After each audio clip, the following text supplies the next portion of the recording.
आपके सामने विज्ञान से जुड़े हुए इस सनराइज शिक्षा समूह के माध्यम से कुछ टॉपिक लेकर पुनः हाजिर हुआ हूँ। आपका पिछला प्यार सराहनीय योग्य है, वैसा ही प्यार आगे बना रहेगा मुझे उम्मीद है, और हमारा सनराइज शिक्षा समूह आपसे यही आशा रखता है। कमेंट बॉक्स में अत्यधिक मांग के कारण छात्रों ने जो कंपटीशन एग्जाम की तैयारी कर रहे हैं उनके भी कमेंट आए, मेरे पास कुछ पर्सनली आए। उन्होंने कहा कि शरीर के बारे में कुछ जानकारी जुटाई जाए जो 10th क्लास में भी काम आएगी, 8th 9th में भी काम आती है, 11th 12th में भी है और कंपटीशन एग्जाम में अक्सर पूछा जाता है। तो आप सभी की मांगों को ध्यान में रखते हुए शरीर के अंदर जितने भी तंत्र हैं उन तंत्रों की जानकारी विशेष रूप से आपको मैं हमारे इस YouTube चैनल के माध्यम से बताना चाहता हूँ। ध्यान से सुनना कि तंत्र क्या होते हैं, शरीर के अंदर तंत्र कितने प्रकार के होते हैं, किस प्रकार से काम करते हैं, और काम करते हैं तो काम करने के लिए उनके पीछे किस प्रकार के हार्मोन्स होते हैं, कौन कौन से एंजाइम होते हैं, तो समझने की पूरी कोशिश करना।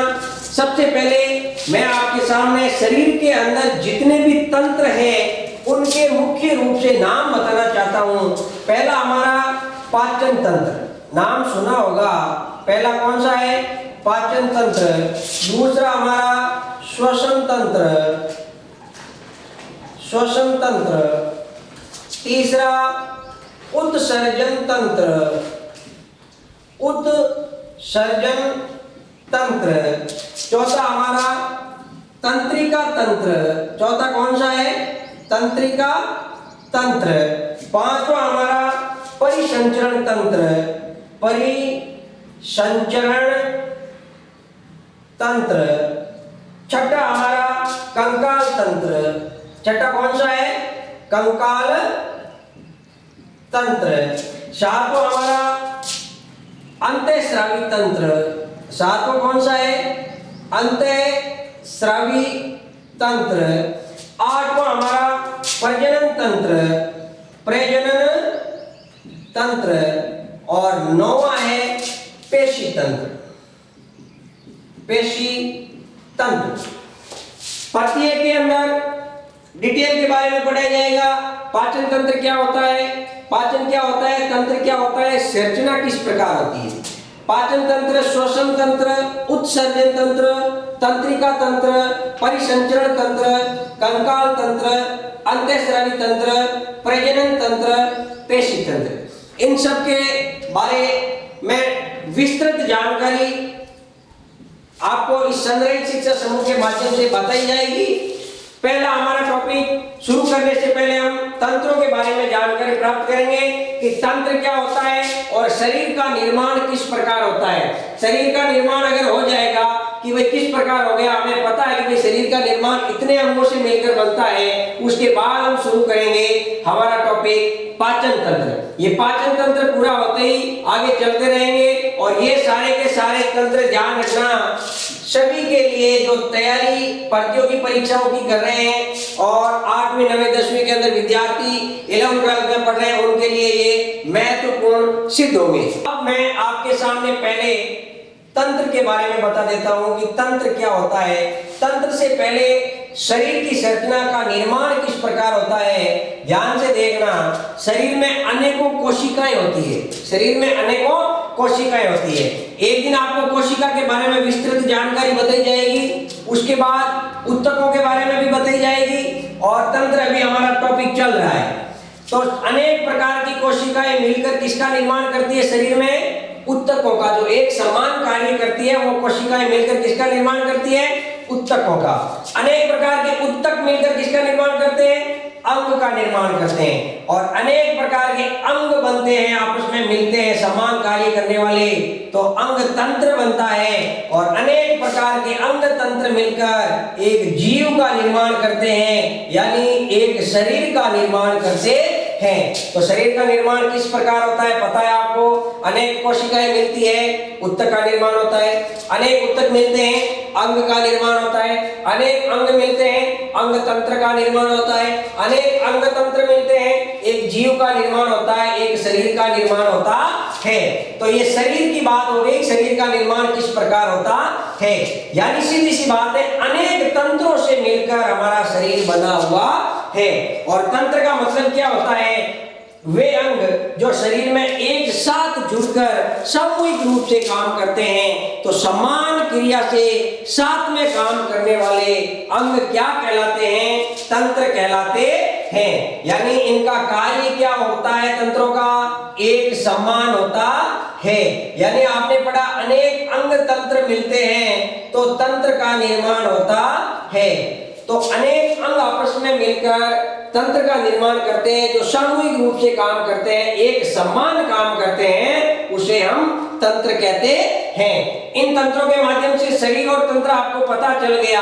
अब तंत्रों में हमारा जो मुख्य टॉपिक है, पहला टॉपिक है, मैंने अभी 9 तंत्रों के नाम बताए, उसमें हमारा पहला टॉपिक है पाचन तंत्र। इस पाचन तंत्र की हम विस्तार से व्याख्या करेंगे, सरल तरीके से करेंगे।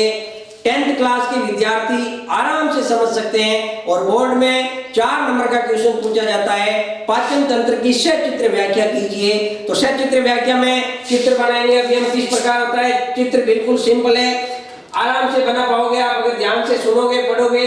और पाचन तंत्र किस प्रकार से शरीर में काम करता है उसके बारे में विस्तृत जानकारी अभी आपको मिलेगी। अब मानव पाचन तंत्र के अंदर पाचन क्या होता है, पाचन क्या होता है, मैंने अभी तंत्र की परिभाषा बताई, समान कार्य करने वाले अंग, समान कार्य करने वाले अंग आपस में जुड़कर काम करते हैं, जिसे तंत्र कहते हैं। मानव आपको पता है एक जीव है, मनुष्य है। अब बात करते हैं पाचन की। पाचन में क्या होता है, हम जो भी भोजन खाते हैं, खाद्य पदार्थ खाते हैं ना, हम जो भी खाद्य पदार्थ खाते हैं जो जटिल रूप में होते हैं, किस रूप में होते हैं, जटिल रूप में होते हैं, ये शरीर के अंदर जाकर जल के साथ अभिक्रिया करते हैं। जटिल रूप में होते हैं, जल के साथ अभिक्रिया करते हैं और सरल रूप में टूट जाते हैं। जटिल अणु अगर जल के साथ अभिक्रिया कर सरल रूप में टूट जाते हैं तो ये सरल रूप शरीर में एक प्रकार से पाचन का काम करते हैं, जिसे हम क्या कहते हैं, पाचन कहते हैं। अब अगली बात करते हैं, पाचन तंत्र शरीर के अंदर किस प्रकार की संरचना होती है। तो मानव पाचन तंत्र की बात कर रहे हैं। मानव पाचन तंत्र के अंदर डायग्राम बनाते हैं कि किस प्रकार शरीर के अंदर हम भोजन खाते हैं और भोजन खाने के बाद शरीर के अंदर प्रवेश करता है। प्रवेश करने के बाद किस प्रकार शरीर के अंदर पचता है, कहाँ कहाँ पचता है, कहाँ ज्यादा पचता है, कहाँ कौन से एंजाइम काम करते हैं, कहाँ कौन से एंजाइम काम नहीं करते हैं, उसके ऊपर हम पहले डायग्राम बनाएंगे। डायग्राम के माध्यम से समझा आसानी से जा सकता है, क्योंकि विज्ञान में ध्यान रखना, हमेशा कोई भी आप टॉपिक पढ़ रहे हो उसमें अगर आपने डायग्राम बनाना और डायग्राम के बारे में सीख लिया तो उसकी व्याख्या करना अति सिंपल हो जाएगा आपके लिए। क्योंकि क्वेश्चन बड़ा आता है, पाचन तंत्र की सचित्र व्याख्या कीजिए। और 10th, 8th और 9th के विद्यार्थी ध्यान रखें, जिसमें सचित्र आता है, प्रश्न में सचित्र शब्द आ गया तो सचित्र में ध्यान रखना, सबसे पहले आपको जब उत्तर लिखते हो तो चित्र बनाना अति आवश्यक है। और अगर सचित्र नहीं आता है और केवल यदि आप पाचन तंत्र की व्याख्या कीजिए तो भी आपको चित्र बनाना है, क्योंकि चित्र बनाने के बाद व्याख्या करने में आसानी होती है। किस प्रकार होती है देखिए, पहले हम डायग्राम बनाते हैं, अब पाचन तंत्र का हम चित्र बनाते हैं। ध्यान रखना किस प्रकार मनुष्य शरीर में पाचन तंत्र व्यवस्थित होता है।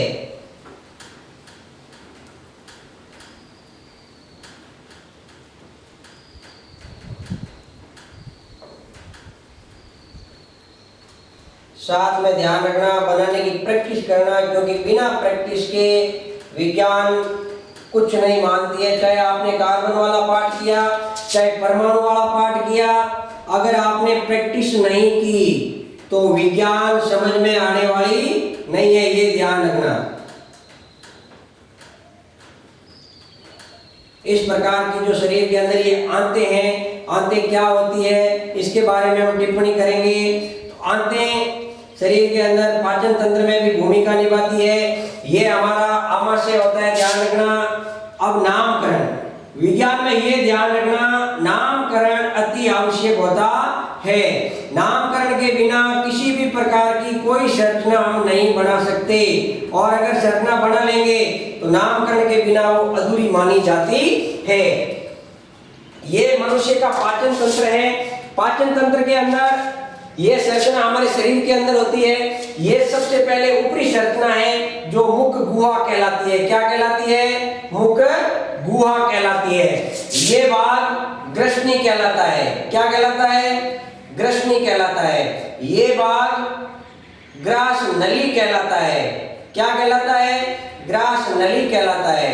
ये आमाशय कहलाता है।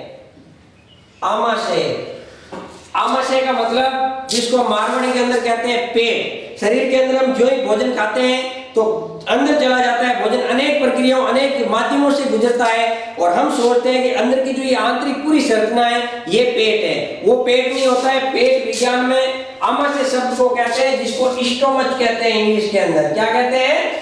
स्टोमच कहते हैं। स्टोमच के बाद में ये अग्नाशय की संरचना है। अग्नाशय, ये बाहर वाली बड़ी आंत, बाहर वाली बड़ी आंत। आंतरिक जो संरचना आपको दिख रही है वो छोटी आंत, वो कौन सी है? छोटी आंत है। ये हमारा यकृत है, जो एक प्रकार की ग्रंथि भी है, बाद में बताया जाएगा। यकृत के बाद में एक पित्ताशय है। आंतरिक संरचना यकृत के अंदर दिख रहा है आपको, वो पित्ताशय वाला भाग है, और यहां से जहां से यकृत और पित्ताशय जुड़ा हुआ है वो पित्त नली कहलाती है। क्या कहलाती है? पित्त नली कहलाती है। और यहां पर एक छोटी सी संरचना होती है जिसको कहते हैं कृमि रूपी परिशेषिका। कृमि रूपी परिशेषिका। और ये गुदा द्वार, क्या होता है? गुदा द्वार, या इसको मल द्वार भी कह सकते हैं। मानव पाचन तंत्र में 10th क्लास में अगर इस प्रकार का क्वेश्चन आता है तो हमेशा ध्यान रखना, डिवाइडेशन होता है, चित्र के अलग नंबर मिलते हैं, व्याख्या के अलग नंबर मिलते हैं। और अगर इस प्रकार का आपने डायग्राम बना दिया तो अब पढ़ने में और इसकी व्याख्या करने में आसानी होगी। किस प्रकार होगी अभी बताएंगे। तो इस प्रकार की संरचना बनानी है। यहाँ पर ये ध्यान रखना, बराबर गोलाई के अंदर लेना, इस प्रकार मत लेना त्रिकोण त्रिभुजाकार आकृति के अंदर। मुख गुहा हो गई, ग्रसनी हो गई, ग्रास नली, ये आमाशय। आमाशय में मैंने एक HCl लिखा। HCl का मतलब होता है, कंपटीशन प्रतियोगी परीक्षाओं में पूछा जाता है, हाइड्रोक्लोरिक अम्ल। अग्नाशय, बड़ी आंत, गुदा द्वार, परिशेषिका, कृमि रूपी परिशेषिका आपने सुना होगा, अपेंडिक्स होती है जो नलिका शरीर के अंदर पड़ी हुई है परिशेषिका अवशेष के रूप में, जो कभी भी अगर दर्द करती है, किसी काम की नहीं है अपेंडिक्स, जिसको हमेशा अवशेषी अंग के रूप में माना गया है। बड़ी आंत, छोटी आंत, पित्तनली, पित्ताशय, यकृत, ये सारे के सारे अंग मिलकर पाचन तंत्र में भाग लेते हैं। ये मनुष्य के शरीर में पाया जाने वाला पाचन तंत्र का नामांकित चित्र आपके सामने है। प्रैक्टिस करनी है, और प्रैक्टिस के बाद अगर क्रम से करोगे, मुख गुहा के बाद ग्रसनी और ग्रसनी के बाद ग्रास नली है, अगर उल्टा भी हो जाता है तो पूरा का पूरा जो आपकी व्याख्या करोगे वो गलत हो जाएगी। ऐसा आपको नहीं करना है। अब चित्र के आधार पर हम आपको बताते हैं किस प्रकार की व्याख्या करनी है और किस प्रकार व्याख्या में आसानी रहती है। अब मैंने अपने मन से व्याख्या करने के लिए जो भोजन खाते हैं, खाद्य पदार्थ, वो शरीर में किन किन अंगों में चलता है, यानी क्रम से, पहले मुख गुहा में है, फिर किस में जाएगा? ग्रसनी में जाएगा। तो क्रम याद रखने के लिए मैंने अपने मन से आरेख बनाया है। ये मैंने इसको मान लिया खाद्य पदार्थ। क्या मान लिया? खाद्य पदार्थ। हम जो भी खाते हैं ये खाद्य पदार्थ है, हमारा भोजन है। ये सबसे पहले मुख गुहा में जाएगा। कहां जाएगा? मुख गुहा में जाएगा। मुख गुहा में जाने के बाद ये आगे धकेल देगी ग्रसनी के अंदर। किसके अंदर? ग्रसनी के अंदर। ग्रसनी के बाद ये भोजन जाएगा ग्रास नली में। कहां जाएगा? ग्रास नली में। ग्रास नली में जाने के बाद ये भोजन जाएगा आमाशय में। कहां जाएगा? आमाशय में। आमाशय में ये भोजन जाने के बाद जाएगा कहां? छोटी आंत में।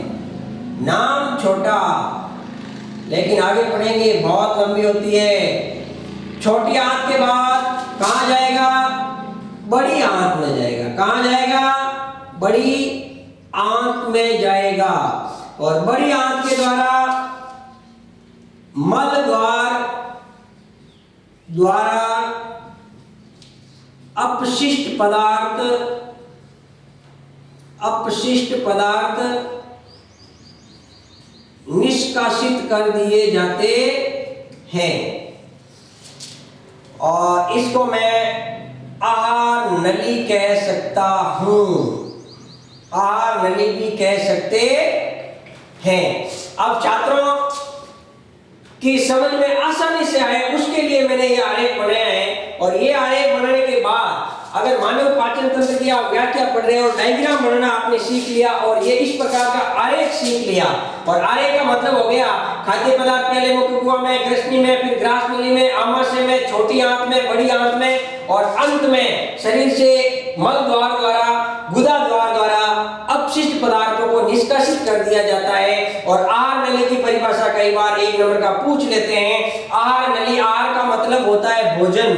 क्या होता है? भोजन। और जहां जहां भोजन जाता है यानी आहार, पाचन तंत्र के अंदर जितने भी अंग काम में होते हैं, पाचन तंत्र में भाग लेने वाले सभी अंग मिलकर आहार नली का निर्माण करते हैं। 1 2 3 4 काफी अंग है, ये सारे अंग मिलकर, तो पाचन में भाग लेने वाले सभी अंग आहार नली का निर्माण करते हैं। अब हम अलग अलग भागों का आहार नली के अंदर जितने भी अंग हैं प्रत्येक की डिटेल से व्याख्या करेंगे। पहले पढ़ेंगे हम मुख गुहा के बारे में कि मुख गुहा क्या होती है और पाचन में इसका क्या योगदान है। यहां से अब एक एक नंबर के क्वेश्चन बनेंगे जो प्रतियोगी परीक्षाओं में काफी महत्वपूर्ण सिद्ध हुए हैं और आने वाली प्रतियोगी परीक्षाओं में भी सिद्ध होंगे। एक ध्यान रखना, पाचन तंत्र में 2 प्रकार के काम आते हैं। एक तो आहार नली, ये भाग लेती है पाचन तंत्र में, और एक होती है पाचन ग्रंथियां। पाचन ग्रंथियां। आहार नली का मतलब प्रत्येक अंगों के बारे में, जितने भी अंग मिलते हैं पाचन में भाग लेते हैं वो आहार नली का निर्माण करते हैं। आहार नली के प्रत्येक अंग के बारे में पढ़ेंगे। और जो ही आहार नली हमारी पूरी होगी अगले वीडियो के अंदर पाचन ग्रंथियों का भी वर्णन किया जाएगा, आपके सामने व्याख्या की जाएगी जो इंपॉर्टेंट है। और साथ में कई ग्रंथियां हैं जो आहार नली में भी आएगी, उसका विवरण भी आपको बताया जाएगा। तो आहार नली में भाग लेने वाले जो प्रथम अंग है वो है हमारा मुख गुहा। क्या है? मुख गुहा। मुख गुहा कौन सी होती है? देखो, जो हम भोजन हाथ में लेते हैं, लेने के बाद जो ही शरीर के अंदर प्रवेश करवाते हैं तो 2 मांसल संरचना आपको दिखती है जिनको हम होठ कहते हैं। क्या कहते हैं? होठ कहते हैं। और होठों की आंतरिक संरचना होती है वो मुख गुहा कहलाती है। तो आहार नाल का पहला भाग मुख गुहा कहलाता है। पहला पॉइंट हमारा क्या हो गया? आहार नाल का पहला भाग क्या कहलाता है? मुख गुहा कहलाता है। और मुख गुहा का जो ऊपरी भाग है, मुख गुहा मैंने बताया मांसल संरचना होठ है, होठ के अंदर मुख गुहा का ऊपरी भाग तालु कहलाता है। इंपॉर्टेंट है, ध्यान रखना। मुख गुहा का ऊपरी भाग क्या कहलाता है? तालु कहलाता है। अगला, मुख गुहा के अंदर ध्यान रखना एक जीभ होती है और दांत होते हैं। कितने? 32 वयस्क के अंदर जीभ, दांत। जीभ ध्यान रखना इंपॉर्टेंट है, टाइलिन नामक एंजाइम स्रावित करती है। टाइलिन नामक एंजाइम स्रावित करती है जो भोजन को मुख गुहा में लेते ही स्टार्च होता है उसका पाचन करती है। और स्टार्च का मतलब मंड, और मंड का मतलब जो अनाज खाते हैं, चावल खाते हैं, भोजन खाते हैं, मुंह के अंदर जाने के बाद मंड जैसी संरचना स्टार्च बनता है। तो स्टार्च का पाचन किसके द्वारा होता है? टाइलिन नामक एंजाइम के द्वारा। और टाइलिन नामक एंजाइम को स्रावित कौन करता है? जीभ करती है। कौन करता है? जीभ करती है। उसके बाद देखो जीभ के ऊपर मांसल संरचना होती है। कैसी होती है? मांसल संरचना, जिसको हम कह सकते हैं उपास्थि। जीभ खुद है वो एक प्रकार की मांसल संरचना है। और मांसल उपास्थि का मतलब जिसमें हड्डी नहीं होती है वो शरीर का अंग क्या कहलाता है? उपास्थि कहलाता है। उसके बाद जो जीभ की संरचना होती है, जीभ की संरचना में ऊपर छोटी छोटी आप देखना कलिकाएं होती है। क्या होती है? कलिकाएं होती है। और इन कलिकाओं को कहते हैं स्वाद कलिकाएं। स्वाद कलिकाएं कहते हैं। क्या कहते हैं? स्वाद कलिकाएं। जो हम भोजन खाते हैं, भोजन का पता चल जाता है ये खट्टा है, मीठा है, कड़वा है, किस प्रकार का है। हम ज्यों ही मुख गुहा में अंदर भोजन को प्रवेश करवाते हैं तो आपकी जीभ पता कर देती है कि ये स्वाद मीठा है, ये खट्टा है या ये कड़वा है। जीभ के 3 भाग। कितने भाग हैं? 3 भाग। एक अग्र भाग, एक मध्य भाग और नंबर 3 पश्च भाग। जीभ के कितने भाग? 3 भाग। अग्र भाग होता है वो हमेशा मीठे स्वाद का पता लगाता है। इंपॉर्टेंट है, ध्यान रखना। जीभ का अग्र भाग मीठे स्वाद का पता लगाता है। और पश्च भाग पहले बता देता हूं, खट्टे स्वाद का जो अनुभव होता है वो करवाता है। और मध्य भाग कड़वे स्वाद का अनुभव करवाता है। जीभ 3 भागों में बंटी, अग्र, मध्य, पश्च। स्वाद का पता लगाने वाली मांसल संरचना उपास्थि। अगर पूछ ले शरीर में उपस्थित किन्हीं उपास्थि अंगों के नाम लिखिए तो उपास्थि अंगों में, उपास्थि का मतलब जिसमें हड्डी नहीं होती है, और उपास्थि अंगों में हम क्या लिख देंगे? जीभ लिख देंगे। क्या लिख देंगे? जीभ लिख देंगे। जीभ कौन सा एंजाइम स्रावित करती है? टाइलिन नामक। टाइलिन का काम क्या है? मुंह के अंदर स्टार्च का पाचन करना। 3 भागों में अग्र भाग मीठे स्वाद का पता लगाती है, मध्य भाग कड़वे स्वाद का पता लगाती है और पश्च भाग खट्टे स्वाद का पता लगाती है। अब जीभ के कार्य। जीभ के कार्य। जीभ के कार्यों में पहला कार्य भोजन को निगलना। भोजन को निगलना। निगलने का मतलब भोजन को मुख गुहा से आगे भेजना, ग्रसनी के अंदर भेजना। उसके बाद भोजन को कोमल या लसलसा बनाना। भोजन को कैसा बनाना? लसलसा बनाना। जो जीभ होती है वो लार निकालती है और लार क्या करती है? भोजन को लसलसा या कोमल बनाती है। उस लाल को लाला रस भी कहते हैं। लार को क्या कहते हैं? लाला रस भी कहते हैं। और जीभ के कार्य हो गए। जीभ के बाद मुख गुहा में मैंने बताया था दांत होते हैं और दांतों का एक ही कार्य है भोजन को काटना। भोजन को काटना।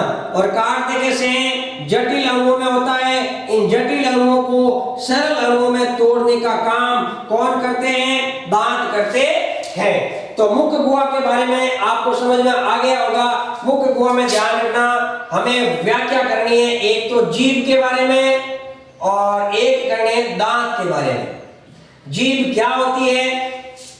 स्वाद का पता लगाती है। तो मध्य भाग किसका पता लगाता है? पश्च भाग किसका लगाता है? कितने भागों में बंटी हुई है?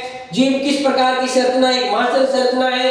कौन सा एंजाइम स्रावित करती है? और अगर टाइलिन एंजाइम स्रावित करती है तो उसका कार्य क्या है? ये मुख गुहा के बारे में आपको पढ़ना है। और पहले जो आरेख बनाया था उसमें अब क्या होता है? जीभ के द्वारा भोजन लसलसा बनकर निगलना का मतलब किसमें चला गया है? ग्रसनी में चला गया। अब भोजन यहाँ से कहाँ आ गया? ग्रसनी के अंदर आ गया। तो अब हम व्याख्या किसके बारे में पढ़ेंगे? ग्रसनी के बारे में व्याख्या करेंगे। अब हमारा दूसरा जो भाग है आहार नलिका वो है ग्रसनी।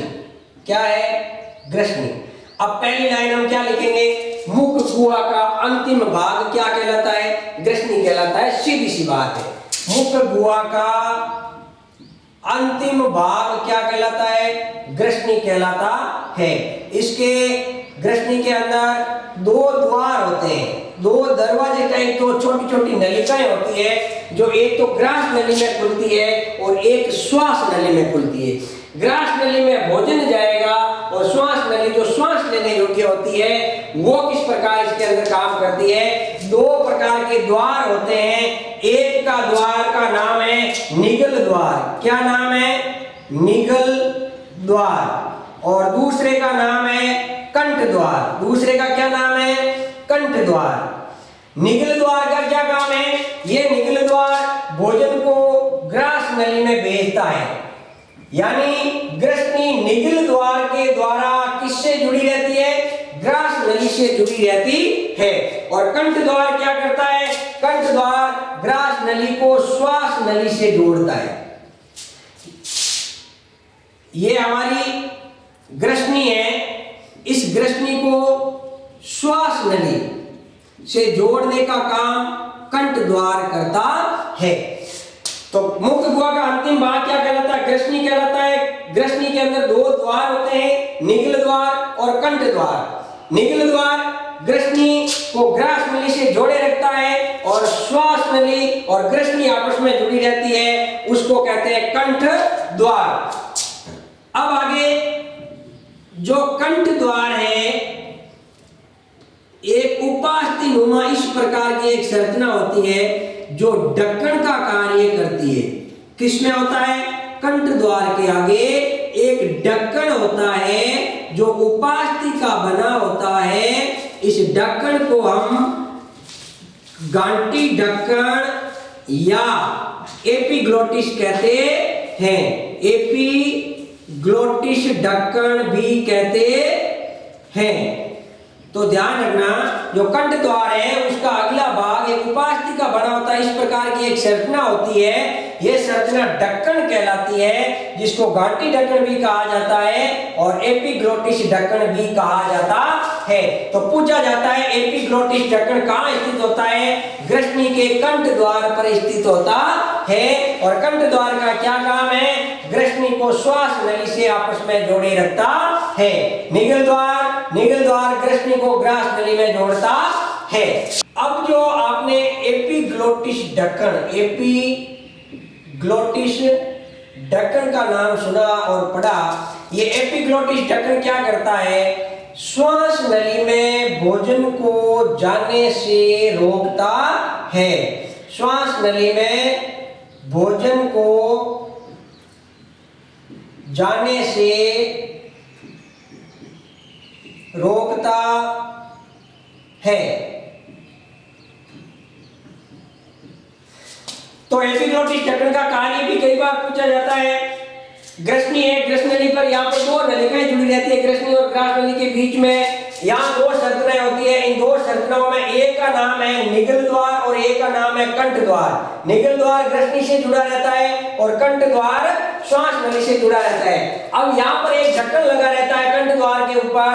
क्यों लगा रहता है, क्योंकि यहाँ से जो ही भोजन आएगा तो इस भोजन को श्वास नली में जाने से रोकने का काम करता है। उस ढक्कन का नाम है एपिग्लोटिस ढक्कन। कौन सा नाम है, एपिग्लोटिस। हम कई बार भोजन करते हैं तो आपको पता होगा, भोजन करते समय एपिग्लोटिस ढक्कन अगर व्यस्त होता है तो भोजन जल्दबाजी के अंदर श्वास नली में प्रवेश कर जाता है, तो अचानक हमें पानी पीने की आवश्यकता होती है।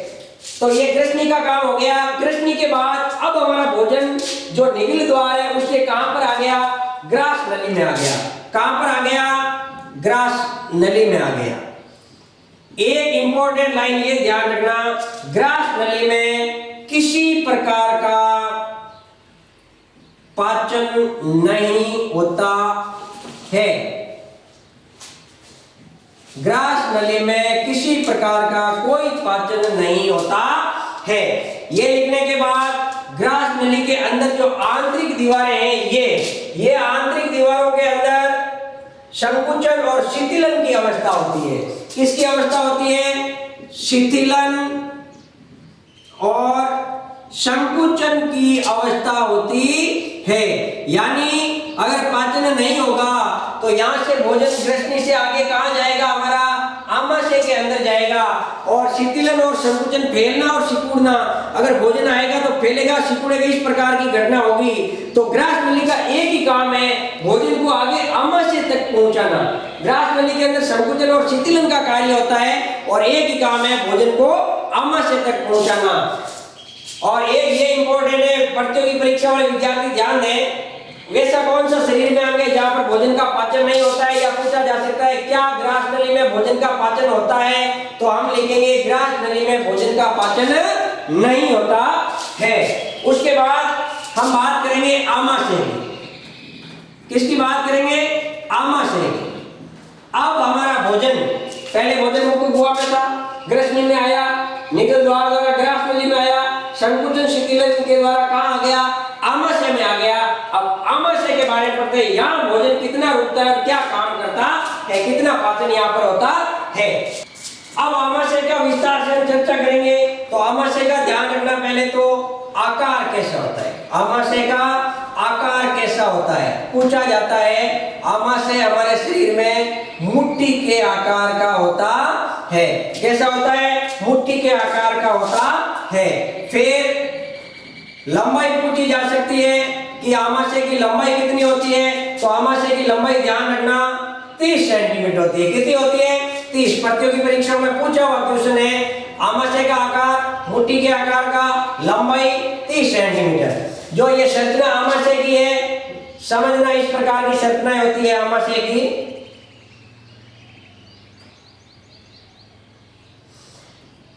HCl। अब ये 3 भागों में बंटा हुआ, आपको पता होगा, एक भाग ये है, एक भाग मध्य वाला है और एक भाग ये है जो आगे जुड़ा हुआ है।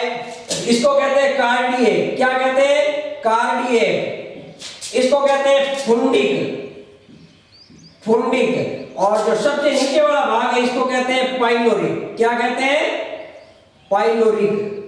आमाशय की जो ये संरचना आपको दिख रही है, आमाशय की संरचना 3 भागों से मिलकर बनी है। जो ऊपर वाला भाग है वो कार्डिएक कहलाता है, जो मध्य भाग है अग्र, नंबर 2 मध्य और नंबर 3 पश्च भाग। कार्डिएक, फुंडिक और पाइलोरिक। अगली बात, जो इसके अंदर एक अम्ल होता है, उस अम्ल का नाम HCl है। और HCl का मतलब हाइड्रोक्लोरिक अम्ल। HCl का मतलब क्या होता है, हाइड्रोक्लोरिक अम्ल होता है। अब आमाशय के अंदर जो आंतरिक संरचना होती है वो थोड़ी धंसी हुई होती है। क्या होती है, धंसी हुई होती है। उस धंसी हुई संरचना के कारण एक ग्रंथि का निर्माण होता है। उस ग्रंथि का नाम है जठर ग्रंथि। क्या नाम है, जठर ग्रंथि है। तो जठर ग्रंथि कहाँ स्थित होती है, पूछा जा सकता है। वो कहां पर स्थित होती है, आमाशय के अंदर स्थित होती है। अब जठर ग्रंथि कितने भागों में बंटी हुई होती है, जठर ग्रंथि मुख्य रूप से 3 भागों से मिलकर बनती है। कितने भागों से, 3 भागों से। ध्यान से सुनना, अच्छा टॉपिक है। पहला है आपका श्लेष्मा कोशिका। कौन सी कोशिका, श्लेष्मा कोशिका। श्लेष्मा कोशिका को म्यूकस कहते हैं। क्या कहते हैं, म्यूकस कोशिका भी कह सकते हैं। दूसरी कोशिका है वो है हमारी अम्लजन कोशिका। कौन सी कोशिका, अम्लजन। और तीसरी है वो है जाइमोजीन कोशिका, जाइमोजीन कोशिका। आमाशय की आंतरिक संरचना धंसी हुई रहती है। जो धंसी हुई संरचना है वो एक जठर ग्रंथि का निर्माण करती है। जठर ग्रंथि आमाशय में पाई जाती है। जठर ग्रंथि 3 भागों से मिलकर बनी हुई है। 3 प्रकार की कोशिकाएं मिलकर एक जठर ग्रंथि का निर्माण करती है। पहली कोशिका श्लेष्मा कोशिका है, जिसको म्यूकस के नाम से भी जाना जाता है। दूसरी कोशिका अम्लजन कोशिका है और तीसरी कोशिका है जाइमोजीन कोशिका है। तो ये ध्यान रखना, तीनों कोशिकाएं अगर आपस में मिलती है तो एक ग्रंथि का निर्माण होता है। उस ग्रंथि का नाम जठर ग्रंथि है। अब जो जठर ग्रंथि है 3 ग्रंथियों से मैंने बताया मिलकर बनी हुई होती है। ये तीनों ग्रंथियां मिलकर एक रस स्रावित उत्पन्न करती है। उस रस का नाम जठर रस है। क्या नाम है? जठर रस है। जठर रस के कार्य क्या है? देखो, पूछे जाते हैं जठर रस के कार्य। अब आपको पता चल गया होगा जठर रस क्या होता है। जठर रस का मतलब जो जठर ग्रंथि आमाशय में स्थित होती है, 3 ग्रंथियों से मिलकर बनती है। ये तीनों ग्रंथियां अलग अलग प्रकार के पदार्थ स्रावित करती है, उत्पन्न करती है, और ये तीनों मिलकर एक रस का निर्माण करती है जिसको जठर रस कहते हैं। जठर रस का पहला कार्य क्या होता है? जो अम्लजन कोशिका है वो HCl अम्ल उत्पन्न करेगी। क्या करेगी? HCl अम्ल उत्पन्न करेगी, अम्लजन कोशिका। ध्यान रखना, इंपॉर्टेंट है। मैंने बताया था श्लेष्मा ग्रंथि, जठर ग्रंथि श्लेष्मा कोशिका, अम्लजन कोशिका और जाइमोजन कोशिका से मिलकर बनी हुई होती है, जिसमें अम्लजन कोशिका का काम क्या है? HCl को स्रावित करना। जठर रस के दूसरे कार्यों के अंदर श्लेष्मा पदार्थ होता है जिसको म्यूकस कहा जाता है। जो म्यूकस कोशिका होती है वो स्रावित करती है। और नंबर तीसरा है वो है निष्क्रिय पेप्सिनोजन उत्पन्न करती है। रसों के नाम है निष्क्रिय पेप्सिनोजन काम उत्पन्न करती है। तो जठर रस के 3 कार्य हो गए, HCl उत्पन्न करना, श्लेष्मा, म्यूकस और निष्क्रिय पेप्सिनोजन। अब ये क्या करता है? जो निष्क्रिय पेप्सिनोजन है उसको पेप्सिन में बदलने का काम कौन करता है? HCl करता है। कौन करता है? HCl करता है। अब भोजन हमने खाया है, आमाशय में आया है, तो वहां पर पाचन हो रहा है, तो प्रोटीन भी तो हमने खाई होगी। दालें खाते हैं, उसमें प्रोटीन जाता है। प्रोटीन यहाँ पर क्या करता है? पेप्टोन में बदल जाता है। किस में बदल जाता है? पेप्टोन में बदल जाता है। और पेप्टोन में बदलता कौन है? ये पेप्सिन बदलता है। कौन बदलता है? पेप्सिन बदलता है। तो अब ध्यान रखना, जठर रस के कार्य के बाद में जो ये निष्क्रिय पेप्सिनोजन है, इसको क्या करता है? HCl आपस में अभिक्रिया करवाता है और किस में बदल देता है? पेप्सिन में बदल देता है। ये पेप्सिन क्या करता है? प्रोटीन होता है, प्रोटीन को किस में बदल देता है? पेप्टोन में बदल देता है। किस में बदल देता है? पेप्टोन में बदल देता है। और एक HCl का काम और है, ये जीवाणु को भी नष्ट करता है। ये जीवाणु को भी क्या करता है? नष्ट करता है। जीवाणु को भी नष्ट करता है। और एक लाइन और इसके अंदर हम पढ़ लेते हैं, जो श्लेष्म होता है HCl पेप्सिन और आमाशय की दीवार को भी सुरक्षित रखता है। जो श्लेष्म होता है, जो म्यूकस मैंने बताया था, ये क्या करता है? आमाशय की दीवार को सुरक्षित रखने का काम करता है।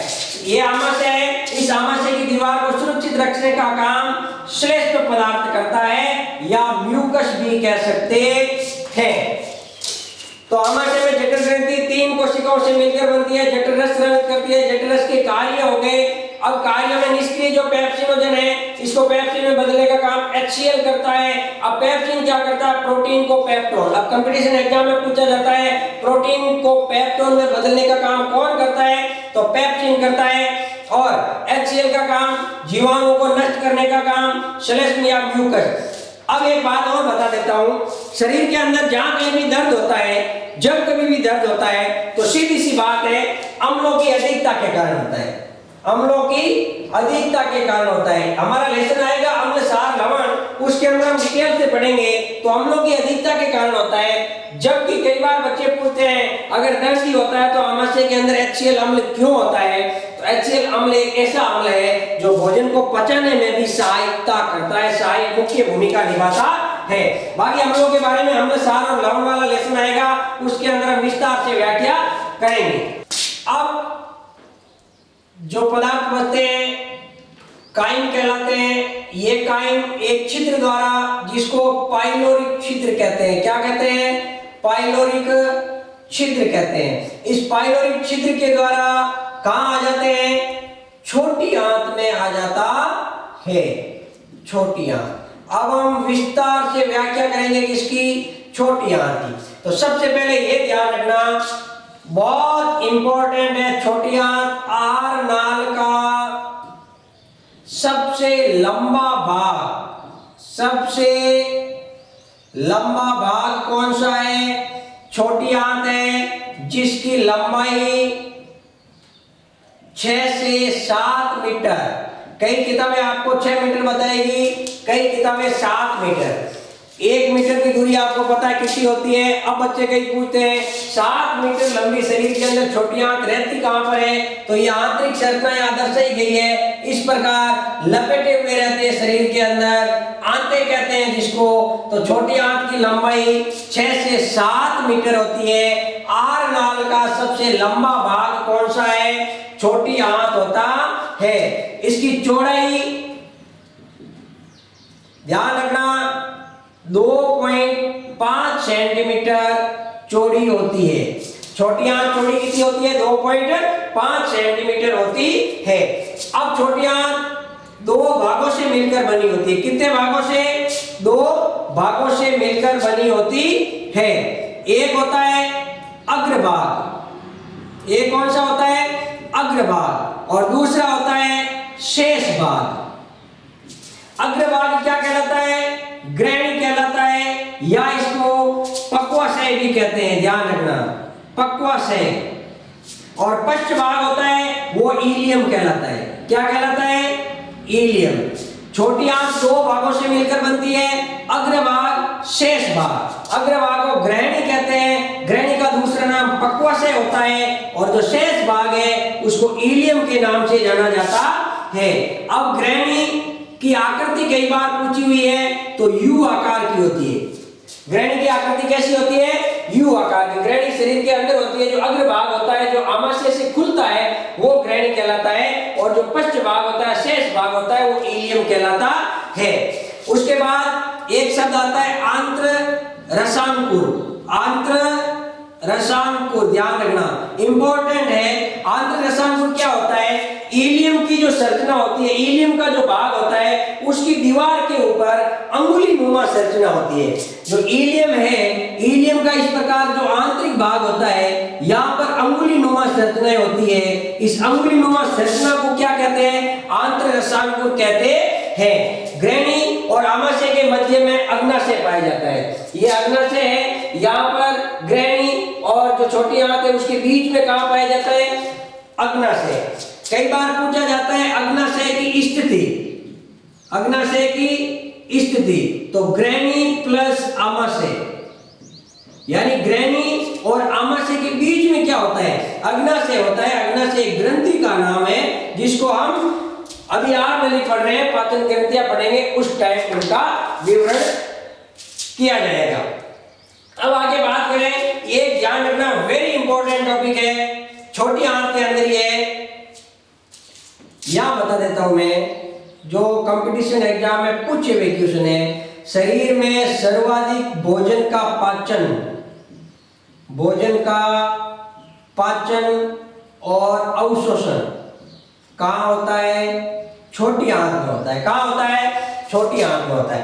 वेरी इंपॉर्टेंट है छोटी आंत, प्रतियोगी परीक्षा वाले भाइयों के लिए। आहार नाल का सबसे लंबा भाग, शरीर में भोजन का जो आहार नली है उसमें सर्वाधिक पाचन कहां होता है? तो नाम छोटा है, लेकिन भोजन को पचाने का सर्वाधिक काम छोटी आंत के अंदर होता है, और अवशोषण का काम भी छोटी आंत ही करती है। इसकी लंबाई 6 से 7 मीटर होती है, चौड़ाई 2.5 सेंटीमीटर होती है, 2 भागों से मिलकर बनी हुई है, अग्र भाग और शेष भाग। अग्र भाग को ग्रहणी या पक्वाशय कहते हैं, शेष भाग को इलियम कहते हैं। ग्रहणी का आकार, आकृति कैसी होती है? यू आकार की होती है, और जो ग्रहणी और आमाशय उसके बीच में अग्नाशय होता है। आंत्र रसांकुर क्या होता है? इलियम के दीवार की भीतरी सतहों पर अंगुली नुमा संरचना होती है, जिसको आंत्र रसांकुर कहते हैं। अब छोटी आंत की बात करें तो 3 भागों से मिलकर बनी हुई है। कितने भागों से? 3 भागों से। पहला है वो ग्रहणी है, कहीं कहीं आपको ग्रहणी लिखा हुआ मिलेगा। दूसरा भाग है वो है आपका अग्र सुदांत्र, और तीसरा भाग है वो है आपका सुदांत्र। पहला भाग ग्रहणी, दूसरा भाग अग्रसुदांत्र, तीसरा भाग है सुदांत्र। ग्रहणी का क्या काम है? आमाशय से जुड़ा हुआ सबसे पहला भाग, आमाशय से जुड़ा हुआ जो भाग होता है और जो सबसे छोटा भाग है, यानी आमाशय को और छोटी आंत को आपस में जोड़ने वाला भाग क्या कहलाता है? ग्रहणी कहलाता है। ऊपर आमाशय, नीचे छोटी आंत, या बीच में जो भाग जुड़ा रहता है वो हमेशा क्या कहलाता है? ग्रहणी कहलाता है। और एक ये ध्यान रखना, ये ग्रहणी जो रासायनिक पाचन होता है, जैसे प्रोटीन का हमने अभी बताया था किसमें पाचन होता है, उसी प्रकार जो रासायनिक पाचन होता है, रासायनिक पाचन में सर्वाधिक भाग लेने वाला वो भाग है वो है ग्रहणी। तो ग्रहणी का स्थान कहाँ होता है? छोटी आंत और आमाशय को आपस में जोड़े रखती है ग्रहणी, और रासायनिक पाचन में सर्वाधिक जो भाग लेता है वो ग्रहणी का है। अब अग्रसुदांत्र क्या होता है? छोटी आंत का जो मध्य भाग है, क्योंकि आमाशय से जुड़ गया तो जुड़ा हुआ भाग ग्रहणी कहलाता है, और जो मध्य भाग है वो क्या कहलाता है? अग्रसुदांत्र कहलाता है। अग्रसुदांत्र का क्या कार्य है? जो पाचित रस है, यानी जो ऊपर से रस पचकर आया, भोजन के द्वारा जो रस प्राप्त हुआ शरीर में, उस पाचित रस का अवशोषण कौन करता है? उस पाचित रस का अवशोषण अग्रसुदांत्र में होता है, और इसके अंदर आंत्र कोशिका होती है, ये ध्यान रखना इंपॉर्टेंट है। आंत्र कोशिका, पाचित रस का अवशोषण हो गया। पाचित रस का अवशोषण होने के बाद आंत्र कोशिका कहाँ स्थित होती है, कई बार पूछा जाता है। तो अगर ऑप्शन में छोटी आंत हो तो सीधी बात लिखनी है छोटी आंत में। अगर छोटी आंत नहीं देकर इस प्रकार के अंगों के नाम दे दें तो आंत्र कोशिका अग्रसुदांत्र में स्थित होती है। अब अगर बात करें हम सुदांत्र की, तो सुदांत्र में ध्यान रखना अंतिम भाग, सुदांत्र में जो छोटी आंत का लास्ट भाग है वो अंतिम भाग होता है। जिनका अवशोषण अग्रसुदांत्र में नहीं हुआ है उनका अवशोषण कौन करता है? सुदांत्र करता है, सुदांत्र करता है। तो ध्यान रखना अग्रसुदांत्र में जो पाचित रस है उसका अवशोषण होता है, आंत्र कोशिका अग्रसुदांत्र में पाई जाती है, और सुदांत्र का अंतिम भाग, यानी हम कह सकते हैं कि जो बड़ी आंत को आपस में जोड़े रखता है, बड़ी आंत छोटी आंत आपस में जुड़ी रहती है, उसका नाम है सुदांत्र। मध्य भाग अग्रसुदांत्र, छोटी आंत और आमाशय आपस में जुड़े रहते हैं वो ग्रहणी। पाचित रस का अवशोषण यहाँ हो जाता है, फिर भी अगर बच जाता है जिसका अवशोषण अग्रसुदांत्र नहीं कर पाता है उसका पाचन करता है सुदांत्र। कौन करता है? सुदांत्र। अब हम बात करेंगे, हमारा टॉपिक आता है बड़ी आंत। अब भोजन और जो पाचित रस होता है वो कहाँ पहुंच गया है? बड़ी आंत के अंदर पहुंच गया है। बड़ी आंत कितना पाचन करती है? आप जो अवशोषित रस होता है उसका। तो एक इंपॉर्टेंट ये बात है, इसमें नाम छोटा है लेकिन लंबाई इसकी ध्यान रखना 6 से 7 मीटर होती है, ये इंपॉर्टेंट है। बच्चे क्या करते हैं, छोटी आंत में मान लेते हैं छोटी लंबाई होती है और बड़ी आंत में बड़ी, लेकिन ये विपरीत होता है। छोटी आंत की लंबाई हमेशा 6 से 7 मीटर होती है। अब बात करते हैं हम बड़ी आंत के बारे में। बात आती है बड़ी आंत की, बड़ी आंत की। इसमें ये ध्यान रखना कार्य क्या है? जल और खनिज लवणों का अवशोषण करती है, जल और खनिज लवणों का अवशोषण करती है। ये भी 3 भागों से मिलकर बनती है। याद रखना पहला भाग अंधनाल या अधांत्र कहलाता है, अंधनाल या अधांत्र कहलाता है। दूसरा भाग बृहदांत्र कहलाता है, दूसरा भाग क्या कहलाता है? बृहदांत्र कहलाता है। और तीसरा भाग मलाशय कहलाता है। बड़ी आंत में एक मुख्य बात ये आती है सामने, हमारे सामने, कि जो भोजन जो पाचित रस है जो बीच में नहीं बचा है, अवशोषण हुआ ही नहीं है खनिज पदार्थों का, खनिज लवणों का, जल का, तो उनका पाचन किण्वन क्रिया द्वारा होता है। कौन सी क्रिया द्वारा? किण्वन क्रिया द्वारा। तो प्रतियोगी परीक्षा में पूछा जाता है किण्वन क्रिया पाचन में भाग लेती है, लेकिन वो किण्वन क्रिया किस अंग में पूर्ण होती है? बड़ी आंत के अंदर किण्वन क्रिया होती है। और किण्वन क्रिया का मतलब होता है जो जटिल कार्बनिक यौगिक है वो सूक्ष्म सजीवों की सहायता से सरल कार्बनिक यौगिकों में टूटते हैं, और इस किण्वन क्रिया के अंदर ऑक्सीजन की आवश्यकता नहीं होती है। वेरी इंपॉर्टेंट है, ध्यान रखना, किण्वन क्रिया में ऑक्सीजन की आवश्यकता नहीं होती है और किण्वन के द्वारा शराब का निर्माण होता है जिसको हम एल्कोहल कहते हैं। क्या कहते हैं? एल्कोहल कहते हैं। तो किण्वन क्रिया कहाँ पूरी होती है? बड़ी आंत के अंदर होती है। किण्वन क्रिया में ऑक्सीजन की आवश्यकता नहीं होती है। किण्वन क्रिया के द्वारा जो जटिल कार्बनिक यौगिक है वो ऑक्सीजन या सूक्ष्म जीवों की ऑक्सीजन की अनुपस्थिति में सूक्ष्म जीवों के द्वारा सरल कार्बनिक यौगिकों में टूटता है। अब अंधनाल या अधांत्र क्या होता है? जो हमेशा ध्यान रखना, शुद्धांत्र से जुड़ा हुआ भाग है। शुद्धांत्र से जुड़ा हुआ भाग है। और शुद्धांत्र कौन सा था? छोटी आंत का अंतिम भाग क्या था? हमारा शुद्धांत्र था, जो बड़ी आंत को आपस में जोड़े हुए रखता था।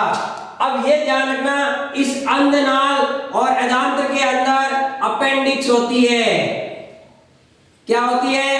अपेंडिक्स होती है, जिसको कर्मी रूपी परिशेषिका हमने कहा था। तो शरीर के अंदर जो अवशेषी अंग है कर्मी रूपी परिशेषिका, वो कहां पर होती है? अंधनाल या अधांत्र में। और अंधनाल और अधांत्र नहीं दिया हुआ हो तो बड़ी आंत में स्थित होती है। तो अपेंडिक्स कहां स्थित होती है? बड़ी आंत में। बड़ी आंत में भी कहां होती है? अंधनाल या अधांत्र में स्थित होती है। बृहदांत्र की पाचन में किसी प्रकार की कोई ज्यादा भूमिका नहीं होती है, फिर भी इसकी लंबाई देख लो, कभी अगर प्रतियोगी परीक्षा में काम आए तो 1.3 मीटर लंबी होती है।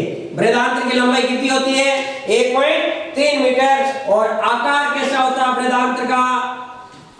उल्टा यू के समान होता है। उल्टा यू देखा है ना आपने? इस प्रकार की आकृति बनेगी। तो इस प्रकार की बृहदांत्र की संरचना होती है, जिसकी लंबाई 1.3 मीटर होती है। अंधनाल और अधांत्र शुद्धांत्र से जुड़ा हुआ भाग है, जिसके अंदर इंपॉर्टेंट टॉपिक होता है कर्मी रूपी परिशेषिका, का मतलब अपेंडिक्स होता है। और नंबर तीसरा भाग जो अंतिम आहार नली का भाग है वो है मलाशय। और इस मलाशय की लंबाई 20 सेंटीमीटर होती है। ध्यान रखना, मलाशय की लंबाई कितनी होती है? 20 सेंटीमीटर होती है। और मलाशय क्या करता है? मल द्वार द्वारा अपशिष्ट पदार्थों को शरीर से निष्कासित करने का कार्य करता है। तो मलाशय का कार्य क्या हो गया?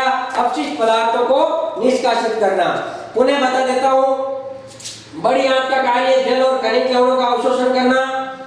किण्वन क्रिया बड़ी आंत में पूरी होती है। अपेंडिक्स यानी कर्मी रूपी परिशेषिका, हिंदी में कहते हैं अपेंडिक्स को, कर्मी रूपी परिशेषिका बड़ी आंत में। बड़ी आंत में भी कर्मी रूपी परिशेषिका कहां होती है? अंधनाल में होती है। और अंधनाल शुद्धांत्र से जुड़ा भाग है। बृहदांत्र की लंबाई 1.3 और आकार उल्टा यू। मलाशय की लंबाई 20 सेंटीमीटर। और मलाशय का काम अपशिष्ट पदार्थों को शरीर से निष्कासित करने का है। किण्वन क्रिया के अंदर ऑक्सीजन की आवश्यकता नहीं होती। किण्वन क्रिया होती क्या है? जटिल कार्बनिक यौगिक सूक्ष्म सजीवों की सहायता से सरल कार्बनिक यौगिकों में टूटते हैं और इस किण्वन के द्वारा शराब और अल्कोहल का निर्माण होता है। अब हमने संपूर्ण पाचन तंत्र की व्याख्या पढ़ी। यहां से भोजन स्टार्ट हुआ था, खाद्य पदार्थ स्टार्ट हुआ था हमारा, धीरे धीरे धीरे धीरे शरीर में चलता हुआ मलाशय तक आया और गुदा द्वार द्वारा शरीर से अवशिष्ट पदार्थों को निष्कासित कर दिया गया। ये संपूर्ण का संपूर्ण जो प्रक्रिया हमने पढ़ी वो पाचन तंत्र कहलाती है। पाचन तंत्र में आहार नली का काम पूरा हो गया। आहार नली के बाद में भोजन को पचाने में सहायक कई प्रकार की ग्रंथियां हैं। उस कई प्रकार की ग्रंथियों का विवरण हम अगले वीडियो के अंदर करेंगे, अगले समय करेंगे। आप, मुझे उम्मीद है, पूर्ण विश्वास है कि जो 12th तक के बच्चे पढ़ते हैं उनके लिए और कंपटीशन एग्जाम प्रतियोगी परीक्षा के लिए पाचन तंत्र आपके लिए उपयोगी सिद्ध होगा। और पाचन ग्रंथियां वेरी इंपॉर्टेंट है, वो भी आगे काम आएगी। तो मैं उम्मीद करता हूं कि जितनी आप लगन और लय के साथ ये पाचन तंत्र आपने पढ़ा है समझ में आया होगा। और अगर कोई पॉइंट आपको ऐसा लगा समझ में नहीं आया तो आप कमेंट बॉक्स में जरूर बताना, उसका विवरण अगले वीडियो में करूंगा। अगले वीडियो में पाचन तंत्र या पाचन ग्रंथियों के बारे में हम संपूर्ण जानकारी आपको साझा करेंगे। तब तक के लिए पढ़ते रहिए, घरों में रहिए, सेफ रहिए। धन्यवाद।